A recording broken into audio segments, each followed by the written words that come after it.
What's up, VIPs? My name's David. We're at Window Tints. Behind me, we have a 2017 Nissan GTR. This thing is sweet.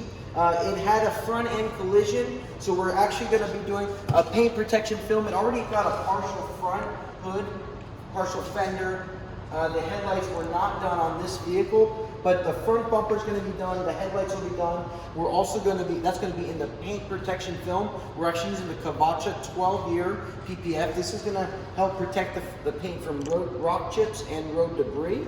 We are also going to be doing the 3M 2080 gloss black. So this gray metallic is actually going to be gloss black, as well as the side mirrors will be gloss black, and the side vents, as well as the door handles will be gloss, trim will be gloss black.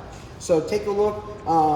This also came in, it's going to be getting the Ceramic Pro annual maintenance. So it was coated with a gold package about a year ago. It's coming in for an annual maintenance where we make sure the paint is shining still bright and no swirls or blemishes in the paint. This way it maintains the hydrophobic effect.